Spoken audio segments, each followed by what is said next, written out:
this city, and the first time that when I was here, I went to Ellis Island. And for me as Italian, it was a really important visit because Ellis Island, it was like the gate for migrants coming here in the United States. And Lampedusa, it's almost the same thing. I mean, it's the first gate for migrants coming in Europe. So I think that for people from New York City or also from the East Coast, I mean, or from United States, could be quite simple to understand what Lampedusa is and what Lampedusa means for Italy, first of all, and second for the Europeans. Yes. Thank you, Stefano. Since you mentioned the United Nations, the importance of the United Nations that you are presenting in your book here at the United Nations, am I mistaken if I take it that you are somehow disappointed that this very organization, did not help or back all the efforts that somebody, presumably European Union, should have made to save those people, and bearing in mind that you also mentioned that your own government played a sort of political ball with the numbers and efforts how to help them. Are you saying that the story of Lampedusa is not finished and that this organization and international community should do something more? What can you say on that? And of course you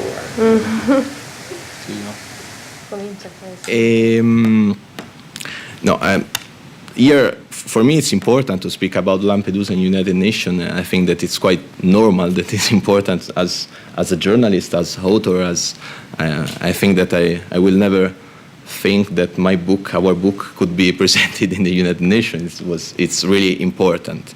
In my presentation, I want to thank our colleague of UNHCR, because the Agency for Refugees of the United Nations was in Lampedusa, and we work side by side on the dock with them. So it's like we are in the United Nations, it's like a symbol, and I met a lot of UNHCR operators on Lampedusa, and for me it was quite normal to say thank you to them here. The operator on the island, they have done a lot of things. Obviously, if you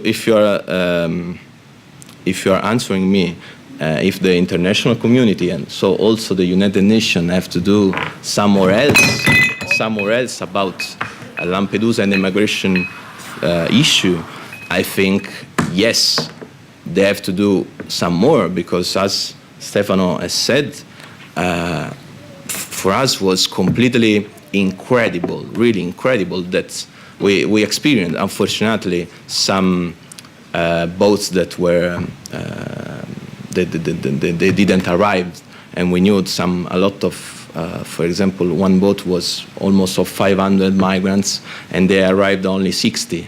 So we experienced the survivals, we experienced their stories that was really terrible, ugly stories. And our question on the island was, how is it possible that now in that short part of the Mediterranean Sea, there is a war? And in that part of the Mediterranean Sea, there are a lot of Army, Navy from NATO. And also the helicopter and also the airplane. How is it possible that someone could die in that part of the Mediterranean Sea? So for me, it was really incredible that no one knew that there is a boat in risk of life, a boat with people in risk of life. On the other side, my presentation, to be clear, I'm disappointed not with the United Nations, I'm disappointed with the European Union and with the European governments, because the answer in those days was nothing. The answer was that France closed the border, and we are in the European Union. They cannot close borders, but they have done. And the answer for Malta was to do almost nothing. We experienced the stories of the Italian Guard Corps that told us that the Maltese said to the migrants, no, here is not Italy. Come on the northern side, You have to the journey. It's almost one day from here, and you have to go up to Lampedusa. And how far is Malta from? I don't know. It depends of the condition of Mediterranean of the sea, because you have to think about this boat. There aren't normal boats. There are very, very old boats.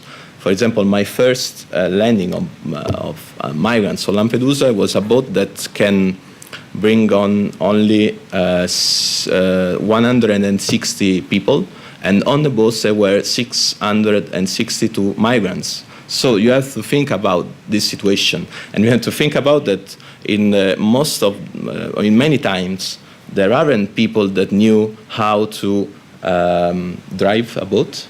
Yeah. To drive a boat. Sorry for my sail. Sorry for my English. Sail or pilot. Sail or pilot a boat. Thank you very much. Whether it does not have or has a motor. Exactly. So this is the situation, and for us on the island was really incredible, because we felt like all alone, really all alone, and was a really ugly situation. Why did you? Sorry, only one. Why did you call that hill of shame? The Italian journalist called it Hill of Shame because it's so cold. The hill, you have to imagine, the dock of Lampedusa, it is really small. It's a dock for one big boat, and that's it. And then there is a parking nearby the dock for trucks or cars, and then this hill. And on this hill there was nothing, no shelter, no drinkable water, no running water, nothing. And in those days, the Center for Migrants of Lampedusa was completely full. So all migrants coming, almost 10,000 to 12,000 in those days of so-called emergency, they have to live there on the hill. So the Italian journalists called it Hill of Shame, because it was really a shame thing. Without food, without bed, without hygienic anything. Conditions, terrible hygienic condition, of course. Yeah, It was and you have also to think that on this dock near the Hill of Shame, the Red Cross was the only association there 24 hours per day. So it was really heavy experience, strong experience, because all of them ask for anything, ask for cigarettes, ask for food, ask for help, for legal help. And we were the only one there. So when Stefano said that we weren't only journalists or spokesperson, we have done everything. Because in that situation, you have to do everything. It's a miracle that wars, that, you know, there's something, that the island didn't explode. I mean, that's the miracle. If when you hear hear the story, you think like how this could happen and nothing happened really, because I don't think that there never been people killed in that island. No. And this an island that there were like 30,000. But also dignity. Dignity. And yeah. the people say migrants are demonstrating that big dignity, because in this situation was explosive and unhuman. Yeah. They were left in the way like animals will be left. You know, not even animals, I would say. You don't leave your dog or the horse in a situation like that. But Evelyn, you had a question? Yes. You mentioned the figure of 45,000. What was that in reference to people? And when did they leave the island? And how many Red Cross people were there when they first arrived? And you spoke about UNHCR. Is the problem was they didn't get enough aid or help, or what? Or where were they, on the island, or in the different refugee camps? Yeah, not me. I want to be clear. I'm not mentioning that we had problem with UNHCR or. I wondered what they did. Ah, okay. Sorry. No, the so-called emergency started on the end of January and ended on September, almost on September. The the worst part of the emergency was between February and March. And also, you have to think that, yes, we are in the southern part of Lampedusa, of Italy, but it was really very cold. So these people arrived there without any shelter and with rain and wind. So, and the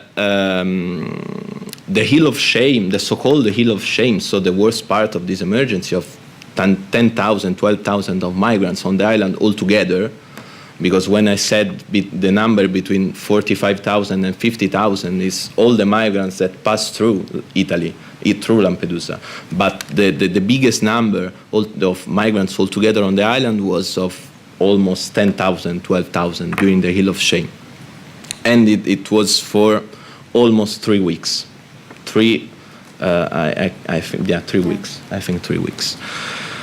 And as Red Cross, we were when we started the mission, we were I think 8 or 10 operators when we start on January, because as you know, Red Cross works with the institution. So there was an emergency law in Italy about migration, and we were the agency, the association that have to work about humanitarian help. And the Italian government asked us, also the local Sicilian government asked us to be there only with a tent for the first help to the migrants coming. Like I don't know if it's English sounds well, like a triage, in il pronto soccorso, quando arrivano.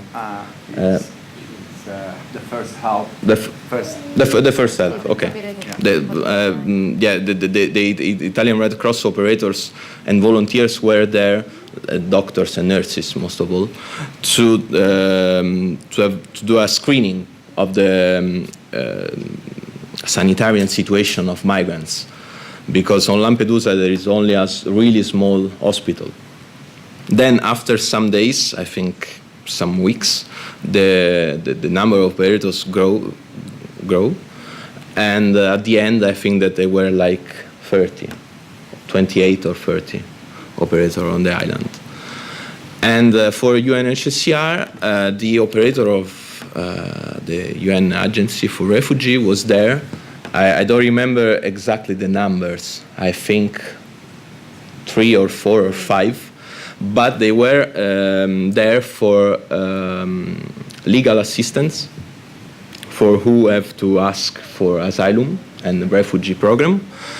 But at the end, they were there for anything, like for everything, like us. Because when you have, I'm repeating, but it is a very important point. You have to think that when a boat with 700 migrants arrived on the dock, on the little dock of Lampedusa, everyone, and when I say everyone, I say also journalists and normal people, have to help, because a lot of them, for example, a lot of migrants, for example, fall in the sea. So they arrived completely, they were freezing. For example, the journey could be of 2 or 3 days without drinking or eating anything. So they arrived completely exhausted. So at the end, everyone has to do something to help them. How long were they on the island? How long, sorry? How long were migrants on the island?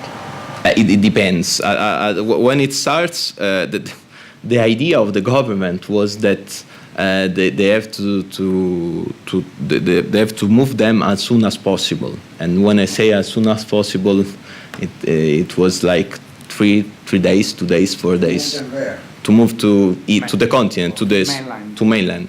Okay. But unfortunately, wasn't like this. So migrants can stay on the island for weeks or months. In the first period, from February to March, I think, 3 or 4 weeks, they stayed in Lampedusa, and so the Hill of Shame, and so the center of migrants full. And then when the Italian government opened opens the several center of migrant in Italy, in the mainland. So migrants arrived in Lampedusa, and then I don't know, I think 2, 3 days, 4 days, and they were transferred to a center of migrants. Yes. Another question. This is paradoxical and amazing to me, because I was here when the whole concept of responsibility to protect was used at the Security Council as a justification for the NATO bombing in Libya, and yet you're describing human beings who have been driven out because of conflict situation. NATO has done nothing to protect the ones who are attempting to get to safety, and the European Union is not opening its gates to these people. So can you comment upon what's pretty blatant hypocrisy of talking about responsibility to protect in one country, and what it appears now is being used as a justification to invade because the human beings who were driven out are being let to die? Hypocrisy is the right word. I agree with you. Yeah, I also agree. One of our characters, returning to the book, it's a Lampedusa fisherman.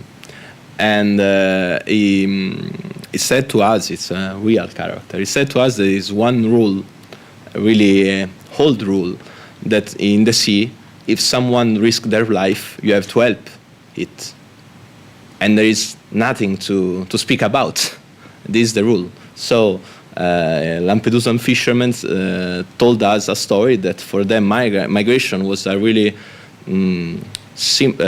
normal thing, because when there wasn't no one there, no policemen, no humanitarian workers, no NATO in front of Libya, they helped them usually 20 years ago, because if there are some boats in risk of life, you have to help them, and that's it. So. And I would like to add in this a situation that there was the law that were going against the law that was passed in Italy, the so-called respingimenti or push. The UN actually criticized the UN, and the European Union then criticized the Italian government for doing. We're doing it. Also, Spain had a very similar law because Spain was doing this kind of pushing back, means that. Also worse. Also worse. And in the book, I found that, because they're talking about heroes here. I'm sorry, sometimes they say the country don't need heroes, but in this case, Italy needed heroes, because they're describing those Navy people from the Italian Navy, that they were going to rescue the people and pretending that they were not. If the radio was not working or something, so they would not be stopped by their higher level, military level, that will tell them, who knows, NATO or something, say, don't go and rescue these people. So they were doing practically, in the book is described, that the story is that they were going and then probably shut it off everything, so they will never be stopped, so they could rescue the people and bring it, because that was the situation. The situation is, the NATO, like you say, in an effort, like they call it here, to protect the people of Libya, they left. We don't know how many, but left people died just few miles away. We are almost. We have maybe just a time for another question. The Italian government last August 2011 said that Colonel Gaddafi deliberately told the migrants to go there so that to punish Italy for to turn the island into a migrant hell, and to punish Italy for supporting the NATO invasion or bombing, whatever you want to call it. What's that all about? It's one of the most heard stories about migration. But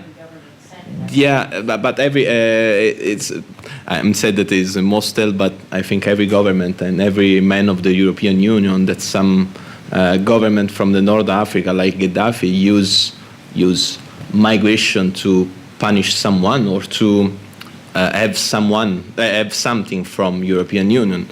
At the end of the day, I want to underline that in those days, the migrants coming from Libya, they were really escaping from war, because of all of them that were working in Libya, but with dark skin, they were considered mercenaries from Gaddafi, from the rebels, mercenary of Gaddafi from the rebels. So they have to escape from Libya.